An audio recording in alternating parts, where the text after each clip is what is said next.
الحمد لله الذي لا مانع لحكمه ولا ناقض لقضائه ولا مبدل لكلماته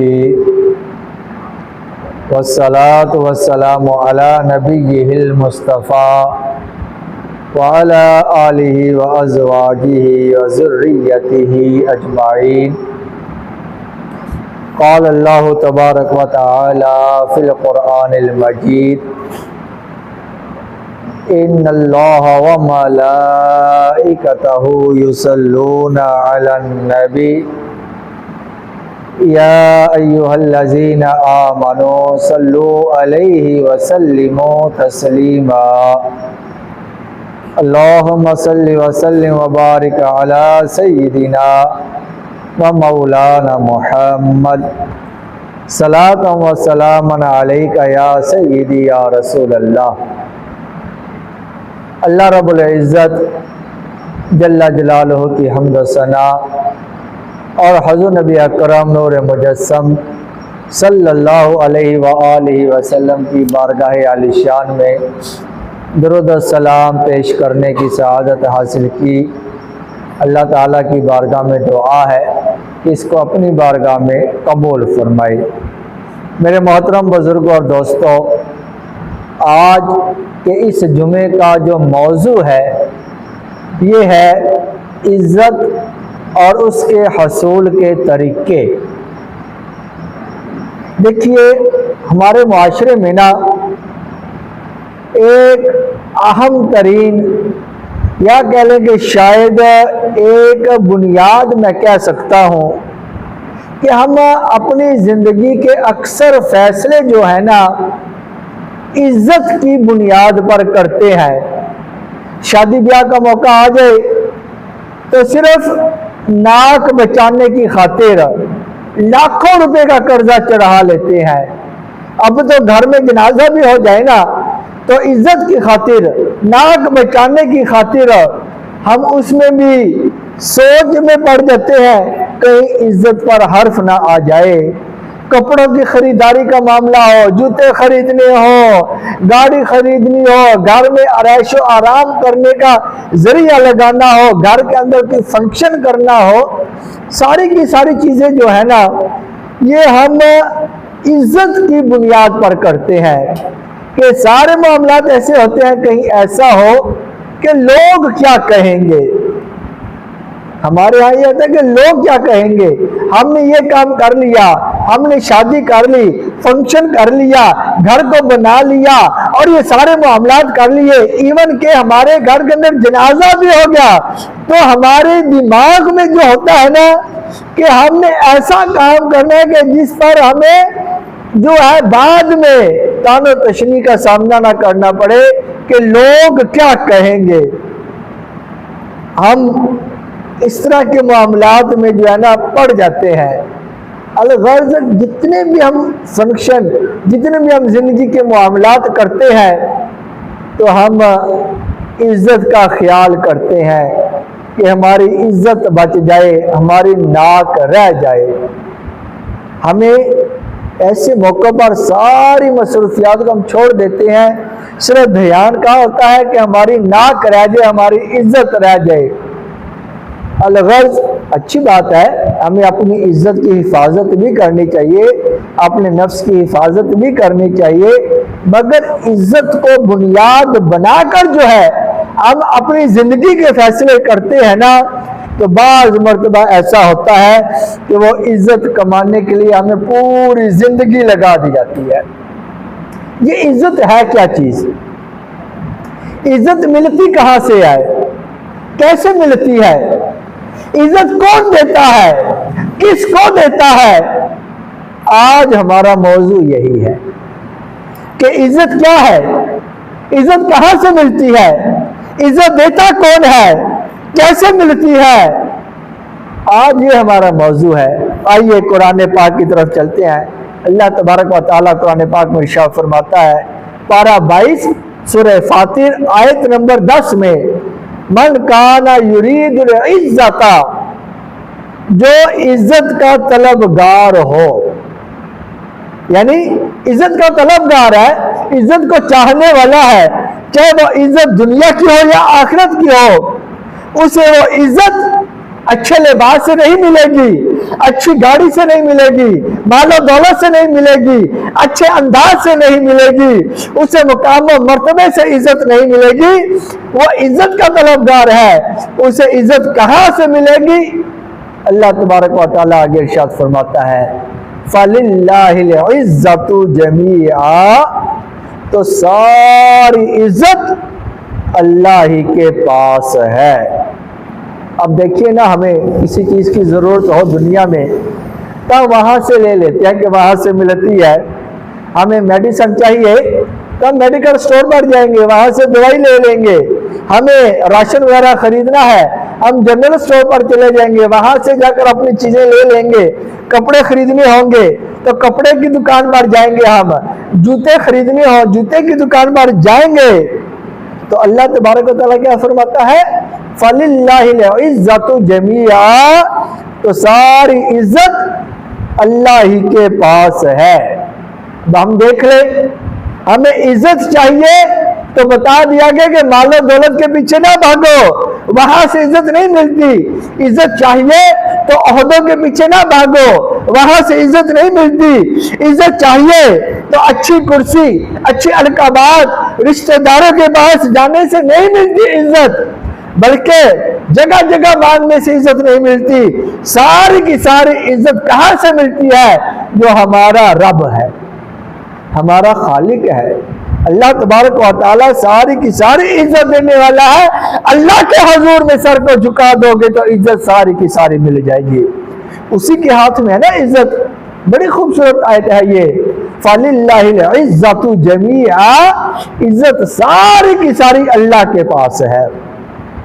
بار بار یہ آیت ہمیں پڑھنی چاہیے، بار بار اس کو پڑھیں، ہم بار بار اس کو سمجھیں کہ عزت ساری کی ساری اللہ کے ہاں ہے۔ تو غیر مسلم جو تھے نا، اور جو غیر مسلم ہے، وہ کیا کرتے ہیں؟ اپنے مال و دولت، تخت و حکومت، تاج و تخت پر وہ بھروسہ کرتے تھے۔ ان کا یہ انداز ہوا کرتا تھا کہ یہ جو مسلمان ہے یہ چند ایک ہے، تو یہ کہاں ہمارا بگاڑ لیں گے کچھ، یہ ہمارا بگاڑ کیا سکتے ہیں؟ ہمارے پاس مال و دولت بھی ہے، تخت و تاج بھی ہے، طاقت بھی ہے، حکومت بھی ہے، سب کچھ ہے، رعب و دبدبہ ہمارا ہی ہے، تو یہ مسلمان کیا کر لیں گے؟ یہ مسلمان ہمیں شکست کیسے دے سکتے ہیں؟ تو اللہ تبارک و تعالیٰ نے اپنے محبوب صلی اللہ علیہ وآلہ وسلم سے فرمایا قل، اے محبوب یوں عرض کرو۔ سبحان اللہ، اللہ تعالیٰ نے اپنی تعریف کے لیے بھی اپنے محبوب کی زبان کو استعمال فرما رہا ہے۔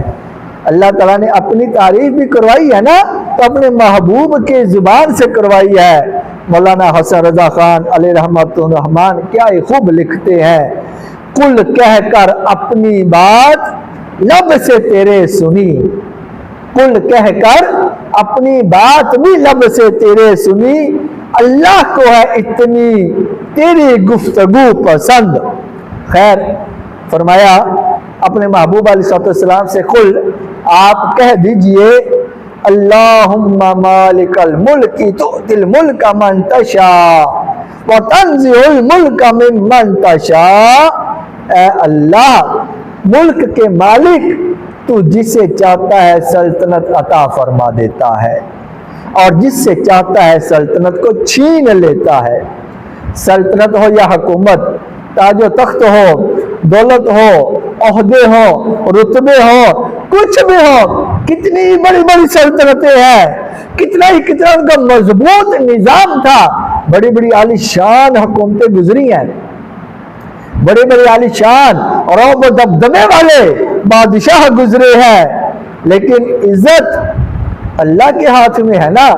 ان کے بارے میں کوئی سوچ نہیں سکتا تھا کہ یہ تباہ و برباد ہو جائیں گی، مگر اللہ تعالیٰ نے جب چاہا وہ ساری کی ساری سلطنتیں، ساری کی ساری حکومتیں، ساری کی ساری بادشاہتیں نیست و نابود ہوگی اور وہ ختم ہوگی سب کچھ۔ ایک واقعہ لکھا ہے کتابوں میں ایک بادشاہ تھا، اس کی بڑی عزت تھی، بڑی سلطنت تھی، نوکر چاکر ہر چیز اس کے پاس موجود تھی۔ تو بادشاہ نے اپنا محل بنانے کا ارادہ کیا، بہت بڑا محل بنا رہا ہے۔ محل بنانا شروع کیا نا، تو محل کے راستے میں نا ایک بوڑھی عورت کی چھوٹی سی جھونپڑی آتی تھی۔ تو بوڑھی عورت کو کہا کہ یہ جھونپڑی دے دو، تو وہ کہنے لگی میں نہیں دوں گی۔ تو ہوا کیا، بوڑھی عورت کسی کام سے اپنے جھونپڑی سے باہر نکل گئی نا، تو بادشاہ نے سپاہی بھیجے، اس کی جھونپڑی کو تباہ کر دیا۔ بڑھیا واپس آئی، دیکھا اس کا جو گھر تھا اس کی جھونپڑی گری ہوئی ہے۔ بڑھیا نے کچھ بھی نہ کہا، نہ تو بادشاہ کو گالیاں دی، نہ کسی کے دروازے پر جا کر روئی چلائی آزاری کی، بڑھیا نے کچھ بھی نہیں کیا۔ آسمان کی طرف نگاہ اٹھائی اور کہنے لگی اے اللہ، اگر میں یہاں موجود نہیں تھی تو دیکھ رہا تھا نا کہ ہمارے کے قریب سارے بادشاہوں کے بادشاہ، تو دیکھ رہا تھا کہ اس ظالم بادشاہ نے میرے گھر کو گرا دیا ہے۔ بس بڑھیا کی اتنی سی فریاد تھی جو اس نے اللہ کے حضور میں کی، اسی وقت زلزلہ آیا، بادشاہ کا سارا محل مٹی میں مل گیا۔ تو کیا فرمایا، تؤتی الملک من تشاء وتنزع الملک من تشاء، تو جس سے چاہتا ہے سلطنت عطا فرما دیتا ہے اور جس سے چاہتا ہے چھین لیتا ہے۔ مزید اللہ تعالیٰ فرماتا ہے وَتُعِزُّ مَن تَشَاءُ وَتُذِلُّ مَن تَشَاءُ، جس سے چاہتا ہے اللہ عزت عطا کر دیتا ہے اور جس کو چاہتا ہے ذلیل و رسوا کر دیتا ہے۔ بِيَدِكَ الْخَيْرُ إِنَّكَ عَلَىٰ كُلِّ شَيْءٍ قَدِيرٌ، تمام بھلائی اے مالک مولا تیرے ہی ہاتھ میں ہے اور بے شک تو ہر شے پر قادر ہے۔ سبحان اللہ، پتہ چلتا ہے عزت بھی اللہ دیتا ہے اور جس کو ذلت ملتی ہے وہ بھی اللہ تبارک و تعالیٰ ہی دیتا ہے۔ اللہ تعالیٰ قرآن پاک میں ارشاد فرماتا ہے وَاتَّخَذُوا مِن دُونِ اللَّهِ آلِهَةً لِيَكُونُوا لَهُمْ عِزًّا، اللہ کے سوا اور خدا بنا لیے کہ وہ انہیں زور دے۔ کفار کی بات ہو رہی ہے، خود کفار نے نا اللہ کے علاوہ اور خدا بنائے ہوئے تھے نا، بتوں کی وہ پوجا کیا کرتے تھے، وہ اللہ تعالیٰ کو چھوڑ کر بتوں کی عبادت کیا کرتے تھے، باطل کو اپنا معبود بنا لیا تھا، اور وہ کہا کرتے تھے کیا لِيَكُونُوا لَهُمْ عِزًّا، اور کہ وہ انہیں زور دے، یعنی کہ عزت چاہنے کے لیے نا وہ بتوں کے سامنے اپنے سر کو جھکایا کرتے تھے، وہ بتوں کے سامنے سجدے کیا کرتے تھے، مگر کیا تھا، کیا انہیں عزت ملی، کیا انہیں شہرت ملی، کیا انہیں طاقت ملی؟ یہ ایک سجدہ جسے تو گرا سمجھتا ہے، یہ ایک سجدہ جسے تو گرا سمجھتا ہے، ہزار سجدے سے دیتا ہے آدمی کو نجات۔ یہ ایک سجدہ، وہ سجدہ کون سا ہے؟ اپنے رب کے حضور میں کر لو، اپنے رب کے حضور میں اپنی پیشانی کو جھکا لو، اپنے رب کے حضور میں اپنے سر کو جھکا لو۔ یہ جو ایک سجدہ نا، ایک سجدہ تجھے دنیا داروں کے آگے پھرنے سے جو ہے نا روک دے گا۔ اللہ تبارک و تعالیٰ تیرے اس سجدے کی وجہ سے تیرے لیے بلندیاں عطا کر دے گا۔ مکہ کے غیر مسلموں کو دیکھ لینا، ہم جب میرے آقا صلی اللہ علیہ وآلہ وسلم نے دین اسلام کی دعوت دی تو غیر مسلم جو تھے انہوں نے کیسے جو ہے ہتھ کنڈے استعمال نہیں کیے، انہوں نے مکہ مدنی آقا صلی اللہ علیہ وآلہ وسلم پر کیسا ظلم و تشدد نہیں کیا، جو اس وقت مسلمان ہوتے تھے کیسے ان کو ظلم و تشدد کا نشانہ نہیں بنایا۔ تو ہوا کیا، عزت ملی ان کو؟ آخر میں نہیں ملی۔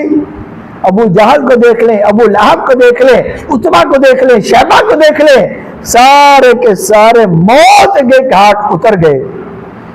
وہی دھوم ہے ان کی ماشاء اللہ، وہی دھوم ہے ان کی ماشاء اللہ، مٹ گئے آپ مٹانے والے۔ ابو لہب جو بڑا دشمن تھا، مسلمانوں کا، نبی اکرم علیہ السلام کا، نبی اکرم علیہ السلام نے یہ گستاخیاں کیا کرتا تھا آپ کی شان میں. معاذ اللہ میرے آقا علیہ السلام کے جسم اقدس پر یہ پتھر برسایا کرتا تھا، اور اس کا کیا انجام ہوا؟ اسے بہت بری بیماری لگ گئی.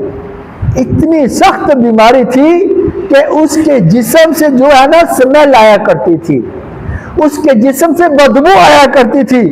اس بیماری میں ایڑیاں رگڑ رگڑ کر ترس ترس کر وہ مر گیا. مرنے کے بعد اس کی لاش محلے میں پڑی رہی، اس کی لاش سے بھی بدبو آنے لگی، اور اس کے بیٹے بھی اس کی لاش کو اٹھانے کے لیے نہیں جایا کرتے تھے. ابو لہب کا انجام کیا ہوا؟ جو میرے آقا علیہ السلام کو ستایا کرتا تھا. تو پھر کیوں نہ کہیں ہم کہ وہی دھوم ہے ان کی ماشاء اللہ، مٹ گئے آپ مٹانے والے. جو میرے آقا کی شان کو گھٹانے والے تھے نا، میرے آقا کے جو دشمن تھے نا، نعوذ باللہ میرے آقا کی جان کو دشمن تھے، کیا ہوا؟ وہ خود ہی مٹ گئے ذلیل و رسوا ہو کر. اللہ تبارک و تعالیٰ نے فرمایا وَلَا يَحْزُنْكَ قَوْلُهُمْ إِنَّ الْعِزَّةَ لِلَّهِ جَمِيعًا، اور تم ان کی باتوں کا غم نہ کرو کہ بے شک تمام عزتوں کا مالک اللہ ہے. یعنی محبوب یہ کفار جو ہے نا، آپ کی شان میں گستاخیاں کرتے ہیں، آپ کو برا بھلا کہتے ہیں، آپ کی ذات پر یہ لعن طعن کرتے ہیں. آپ ان کی باتوں کو غم نہ کیجئے، غم نہ کیجئے ان کی باتوں کا. کیوں؟ ان العزت للہ جمیعا، کہ ساری کی ساری عزت اللہ کے ہاتھ میں ہے، ساری عزتوں کا مالک اللہ تعالیٰ کے ہے. یہ کفار خود ذلیل و رسوا ہو جائیں گے، اور آپ کی عزتیں پہلے ہی بلند ہیں، اور اللہ تبارک و تعالیٰ آپ کی عزتوں کو اور بلند کرتا چلا جائے گا. وَرَفَعْنَا لَكَ ذِكْرَكَ، اور محبوب ہم آپ کے لیے آپ کے ذکر کو بلند کرتے چلے جائیں گے.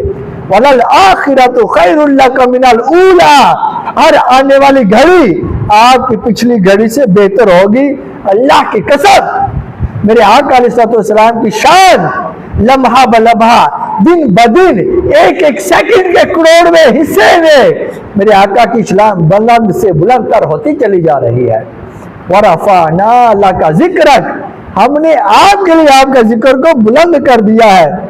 اب ذرا دیکھیں نا، فتح مکہ کا موقع ہے، وہ شہر ہے، وہ گلیاں ہے جہاں سے میرے آقا علیہ السلام نے ہجرت فرمائی، جہاں پر میرے آقا علیہ السلام کو رہنے نہیں دیا گیا، جہاں پر مسلمانوں کو ظلم و ستم کے پہاڑ ان پر توڑے گئے تھے.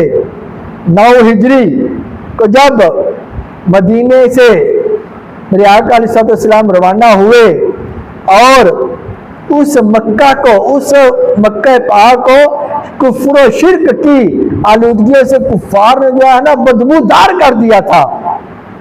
اب یوں کہہ لیں جب میرے آقا علیہ السلام نے مکہ کو فتح کیا نا، اب ساری کی ساری نگاہیں کہاں تھی؟ میرے آقا کی طرف. سارے کے سارے اپنے انجام کے منتظر تھے. اب ہوگا کیا ہمارا؟ اب ہمارا کیا ہوگا؟ میرے آقا علیہ السلام نے ایک الگ موضوع ہے، سب کو معاف کر دیا نا. اب میرے آقا علیہ السلام خانہ کعبہ پہنچے. خانہ کعبہ پہنچے نا تو اپنے سچے عاشق کو، سیدنا بلال حبشی رضی اللہ تعالی عنہ کو وہ عظمت عطا کی، وہ عزت عطا کی جو اس سے پہلے نہ کسی کو نصیب ہوئی اور نہ آئندہ قیامت تک کسی کو نصیب ہوگی. جو عظمت بلال حبشی رضی اللہ تعالیٰ عنہ کو میرے آقا نے عطا کی، وہ کیا عظمت تھی کہ اے بلال، آج کعبے کے سامنے کھڑے ہو کر نہیں بلکہ کعبے کی چھت پر کھڑے ہو کر آذان پڑھو. بلال جو کہ غلام تھے نا، یہ وہی بلال حبشی تھے جنہیں اسی شہر مکہ میں ظلم و تشدد کیا جاتا تھا انہی پر. یہ وہی بلال حبشی ہے، انہوں نے کلمہ پڑھا، ان کا مالک مکے کی گلیوں میں گھسیٹا کرتا تھا، ان کے سینے پر پتھر رکھ دیا کرتا تھا۔ یہ وہی بلال حبشی ہے نا کہ جن کو کوئلے کے انگاروں پر لٹا کر اوپر سینے پر پتھر رکھ دیا کرتا تھا۔ آج مکہ فتح ہوا نا، انہی بلال حبشی کو میرے آقا علیہ السلام فرما رہے ہیں کہ کعبے کی چھت پر چڑھ جاؤ اور آذان پڑھو۔ گویا یہ سارے کفار کے سرداروں کے لیے خاموش پیغام تھا۔ کیا غیر مسلم سرداروں، دیکھا تم نے، عزت اللہ کے ہاتھ میں ہے۔ تم اپنے آپ کو بڑی عزت والا سمجھتے تھے، شان و شوکت والا سمجھتے تھے، بڑے بڑے ظلم کیا کرتے تھے مسلمانوں پر۔ آج تم سب کی کوئی عزت نہیں ہے۔ دیکھ لو یہ حبشی غلام جو ہے، میرے قدموں میں بیٹھنے والا غلام جو ہے، میرے قدموں میں آنے والا غلام جو ہے، آج تم سب پر سبقت لے گیا ہے، خانہ کعبہ کی چھت پر چڑھ کر یہ آذان دے رہا ہے۔ اس سے پتہ چلتا ہے کہ عزت کا جو معیار ہے نا، رنگ و نسل سے نہیں ہے، خاندان سے نہیں ہے، مال و دولت سے نہیں ہے۔ عزت کا معیار اللہ کے ہاں تقوی پر ہے۔ عزت کا معیار اللہ کے ہاں محبوب کے قدموں سے لپٹ جانے کے ہے۔ دامن مصطفیٰ سے جو لپٹا یگانہ ہو گیا، دامن مصطفیٰ سے جو لپٹا یگانہ ہو گیا، جس کے حضور ہو گئے اس کا زمانہ ہو گیا۔ صدیاں گزر چکی، آج ابو لہب کو کوئی یاد نہیں کرتا، ابو جہل کو کوئی یاد نہیں کرتا، عتبہ شیبہ کو یاد نہیں کرتا، بلال حبشی رضی اللہ تعالیٰ عنہ کا نام آتا ہے تو مسلمانوں کے ساتھ ادب سے جھک جاتے ہیں۔ ہم کہتے ہیں نا حضرت سیدنا بلال حبشی رضی اللہ تعالیٰ عنہ۔ سیدنا کا مطلب کیا ہے کہ ہمارے سردار بلال حبشی رضی اللہ تعالیٰ عنہ ہے۔ رنگ و نسل کیا تھی؟ حبشی تھے، غلام تھے، لیکن میرے آقا نے کیسی ان کو عزت عطا کر دی۔ الغرض جب بلال حبشی رضی اللہ تعالیٰ عنہ کعبے کی چھت پر چڑھے نا، اذان پڑھنا شروع کی، روایات کے الفاظ آتے ہیں کہ جب بلال حبشی رضی اللہ تعالیٰ عنہ اذان پڑھتے پڑھتے پڑھتے اس جملے پر پہنچے نا، اشہد ان محمد رسول اللہ، تو آپ نے اپنی آواز کو مزید اونچا کر دیا۔ یعنی پہلے آپ اللہ اکبر آہستہ آواز میں کہہ رہے تھے نا، لیکن جب پہنچے اشہد ان محمد رسول اللہ، آپ نے اپنی آواز کو اونچا کر دیا، جتنا زور لگا سکتے تھے آپ نے لگا کر پڑھا اشہد ان محمد رسول اللہ۔ ابو جہل کی بیٹی حضرت جویریہ رضی اللہ تعالی عنہا اس وقت تک مسلمان نہیں ہوئی تھی۔ ابو جہل کی یہ بیٹی حضرت جویریہ رضی اللہ تعالی عنہا، جنہوں نے بعد میں اسلام قبول کیا تھا، اس وقت تک مسلمان نہیں ہوئی تھی۔ جب اس نے دیکھا نا کہ بلال حبشی رضی اللہ تعالی عنہ خانے کعبے کی چھت پر چڑھے ہوئے ہیں اور وہ پوری بلند آواز سے اشہد ان محمد رسول اللہ کہہ رہے ہیں، اور یہ جملہ مکے کی گلیوں میں، مکے کی فضاؤں میں گونج رہا ہے، تو ابو جہل کی بیٹی نے کہنا شروع کر دیا لا امری رفیع لک و ذکرک، میری جان کی قسم اے محمد، آپ کا ذکر اللہ نے آپ کے لیے بلند کر دیا ہے۔ اس وقت تک مسلمان نہیں ہوئے تھے ابو جہل۔ ابو جہل مکہ کا بہت بڑا سردار تھا، جو غزوہ بدر میں 2 ننھے منھے شہزادوں کے ہاتھوں واصل جہنم ہوا تھا۔ اس کی بیٹی آج فتح مکہ کے موقع پر کعبہ کی چھت پہ جب اذان سنی، میرے آقا علیہ السلام کا نام مکہ کی فضاؤں میں گونجا نا، تو کہنے لگی میری جان کی قسم آپ کا ذکر اللہ نے آپ کے لیے بلند کر دیا ہے۔ اس لیے کسی شاعر نے کیا خوب کہا، عقل ہوتی تو خدا سے لڑائی نہ لیتے، عقل ہوتی تو خدائی سے لڑائی نہ لیتے، یہ گھٹائیں اسے منظور تھا بڑھانا تیرا۔ یہ جو کفار مکہ تھے ان میں عقل ہی نہیں تھی نا، اگر ان میں عقل ہوتی تو محبوب خدا پر ایمان لے آتے نا، محبوب خدا کے غلام بن جاتے نا، محبوب خدا کے قدموں میں آ جاتے، لیکن ان میں عقل ہی نہیں تھی۔ انہوں نے خدا سے لڑائی لے لی تو ہوا کیا؟ ہجرت کے 9ویں سال ہی اللہ تبارک و تعالیٰ نے مسلمانوں کو وہ عزت بخشی کہ آج سارے محبوب کی طرف دیکھ رہے ہیں کہ ہمارا انجام کیا ہوگا۔ اب یہاں پر ایک مسئلہ سن لیجئے۔ حضرت جویریہ رضی اللہ تعالیٰ عنہ کا ذکر ہوا، انہوں نے کیا کہا تھا کہ میری جان کی قسم، انہوں نے یہ کہا تھا کہ لا عمری، میری جان کی قسم۔ عرب والے نا یہ محاورہ تن کہتے تھے، محاورہ بولا کرتے تھے۔ عرب میں یہ معمول تھا کہ یہ محاورہ کے طور پر یہ کہتے تھے، یہ اس طرح یہ بولا کرتے تھے۔ اور حضرت جویریہ اس وقت تک مسلمان نہیں ہوئی تھی، انہیں اس مسئلے کا علم نہیں تھا۔ یاد رکھیے گا، اللہ کے علاوہ کسی اور کی قسم کھانا ناجائز ہے۔ اللہ کے علاوہ کسی اور کی قسم کھانا ناجائز ہے۔ اب چاہے ماں باپ کی کھائیں، اپنی کھائیں، کسی کی بھی کھاتے رہیں قسم نا، مجھے میرے بچوں کی قسم، میری ماں کی قسم، میرے باپ کی قسم، تجھے تیرے ماں کی قسم، تجھے تیرے باپ کی قسم، تو ایسا کر، تو ایسا کر۔ یاد رکھیں، اللہ کے علاوہ کسی اور کی قسم کھانا ناجائز ہے، حرام ہے۔ یہ مسئلہ سمجھ لیجئے گا۔ اور جو بات بات پر کہتے رہتے ہیں نا یہ قسم ہے، قسم ہے، قسم ہے، اس قسم کا کفارہ بھی ہوتا ہے۔ جھوٹی قسم کھا لی اور جھوٹی قسم کا کفارہ بھی ہوتا ہے، یہ ایک الگ مسئلہ ہے۔ قسم کی کتنی قسمیں ہیں؟ 3 قسمیں ہیں، وہ انشاءاللہ پھر کبھی بیان کی جائیں گی۔ قسم کبھی بھی نہ کھائی جائے، یاد رکھیے گا۔ اللہ کے علاوہ کسی اور کی قسم کھانا ناجائز اور نہ حرام ہے۔ بہرحال بات ہو رہی تھی کہ عزت کس کے ہاتھ میں ہے۔ وَمَن يُهِنِ اللَّهُ فَمَا لَهُ مِن مُكْرِمٍ، اللہ تبارک و تعالیٰ سورہ حج کی آیت نمبر 18 میں ارشاد فرماتا ہے، اور جسے اللہ ذلیل کر دینا تو اسے کوئی عزت دینے والا نہیں ہے۔ اس سے پتہ چلتا ہے کہ عزت اللہ کے ہاتھ میں ہے، کسی خاندان کے پاس نہیں ہے، کسی قوم کے پاس نہیں ہے، کسی مال و دولت والے کے پاس نہیں ہے، کسی تاج و تخت والے کے پاس نہیں ہے، کسی حکومت والے کے پاس نہیں ہے۔ عزت اللہ کے ہاتھ میں ہے، اور جسے عزت اللہ دیتا ہے نا اسے کوئی گھٹا نہیں سکتا، اور جس کو اللہ ذلیل کرتا ہے اسے کوئی عزت دے نہیں سکتا۔ بعض اوقات ہم کیا کرتے ہیں، جو نافرمانیاں کرتے چلے جاتے ہیں نا، نافرمانی کرتے چلے جاتے ہیں۔ یاد رکھیں، نافرمانیاں ذلیل و رسوا بھی کر دیتی ہیں۔ دنیا میں بڑے عزت والے ہیں، لوگ بڑی عزت کرتے ہیں ہماری، جب اللہ کی نافرمانی کرنے والے بن جائیں گے نا ہم، اس کے رسول کی نافرمانیاں کرتے چلے جائیں گے، یہ ذلیل و رسوا کر دیتی ہے۔ حضرت جبیر بن ندیر رحمۃ اللہ علیہ فرماتے ہیں کہ جب مسلمانوں نے قبرص کے علاقے کو فتح کیا نا، تو میں نے دیکھا کہ صحابی رسول حضرت ابو درداء رضی اللہ تعالی عنہ تنہائی میں بیٹھے رو رہے تھے۔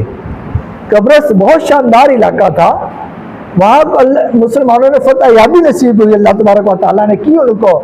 جیسے ابو درداء رضی اللہ تعالیٰ عنہ رو رہے تھے تنہائی میں بیٹھ کر، حضرت جبیر رحمۃ اللہ علیہ آپ کی خدمت میں حاضر ہوئے، کہنے لگے آج تو اللہ تعالیٰ نے مسلمانوں کو کفار پر غلبہ دیا ہے، مسلمانوں کو فتح نصیب فرمائی ہے، یہ خوشی کا دن ہے، اور آپ رو رہے ہیں۔ حضرت ابو درداء رضی اللہ تعالیٰ عنہ فرمانے لگے جبیر غور سے سن، جو اللہ تعالیٰ کی نافرمانی کرتا ہے نا تو اللہ تعالیٰ کے ہاں وہ کتنا بے وقعت ہو جاتا ہے۔ جو اللہ تعالیٰ کی نافرمانی کرتا ہے اللہ کے ہاں اس کی کوئی عزت نہیں رہتی۔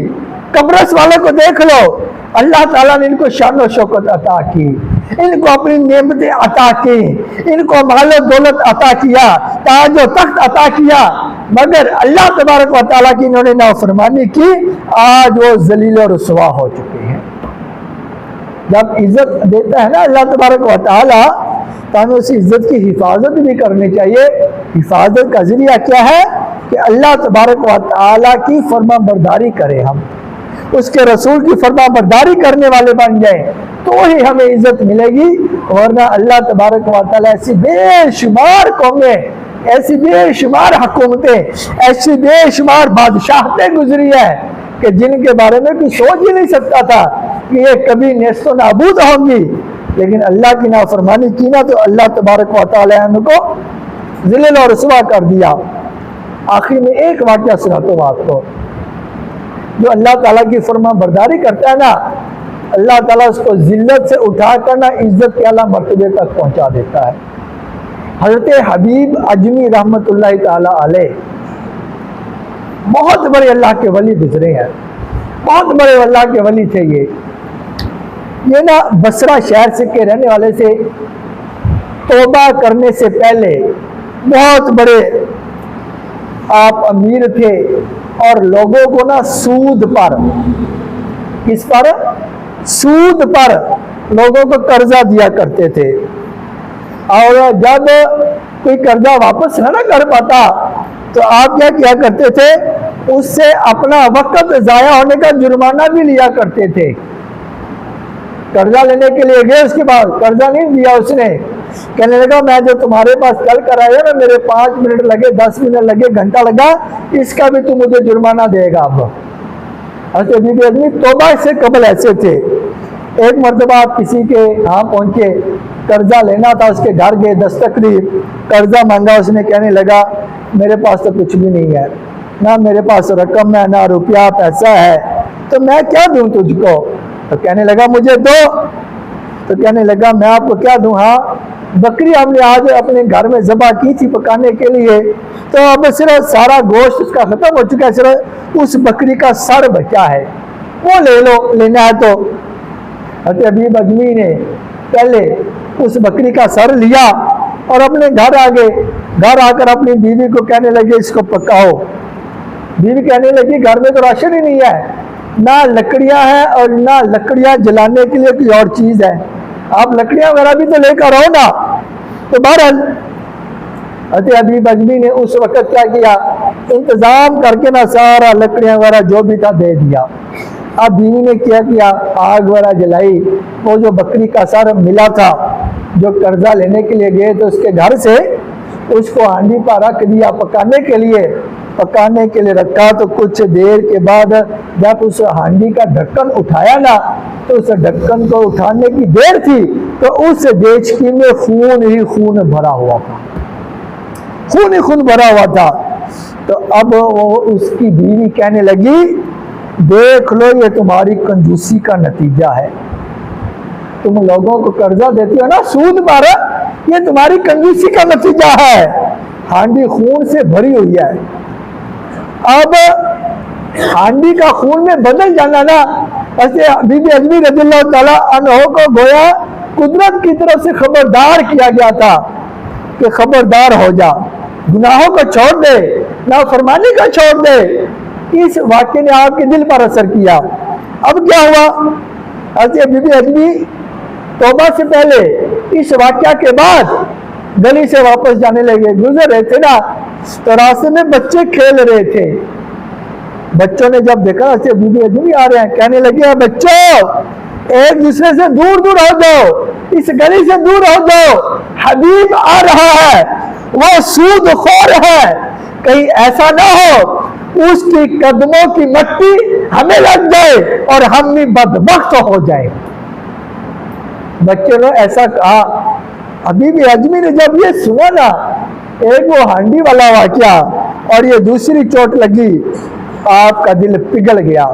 اللہ تبارک و تعالیٰ کی بارگاہ میں توبہ کرنے کے لیے آپ آگے، اب حسن بصری رحمت اللہ علیہ کی بارگاہ میں حاضر ہوئے اور آ کر آپ نے توبہ کی۔ جب توبہ کی نا حسن بصری رحمت اللہ علیہ کی بارگاہ میں، توبہ کرنے کے بعد جب واپس آ رہے تھے نا، اسی گلی سے گزرے، وہی بچے جو پہلے کھیل رہے تھے اب کہنے لگے ایک دوسرے سے بچے دور ہو جاؤ، اللہ کا ولی حبیب اجمی آ رہا ہے، کہیں ہماری وجہ سے ان کے پاؤں پر گرد نہ لگ جائے۔ حضرت حبیب اجمی رحمت اللہ علیہ کہنے لگے مالک مولا تیری کیا شان ہے، پہلے گزرا تو بچے کیا کہہ رہے تھے، ابھی میں واپس آ رہا ہوں، تو نے ساری عزت میری بچوں کے دلوں میں بھی ڈال دی۔ یہ ہے توبہ کی وسیع فضیلت۔ توبہ کرنے والے کتنے سعادت مند ہوتے ہیں۔ آج ہم جو عزتیں ڈھونڈتے رہتے ہیں نا، یاد رکھیے فَلِلَّهِ الْعِزَّةُ جَمِيعًا، ساری عزت اللہ کے ہاں میں ہے. ہم اپنے گناہوں سے توبہ کریں, اللہ کی بارگاہ میں جھکیں گے نا تو اللہ تبارک و تعالی ہمیں عزتیں بھی عطا کرے گا.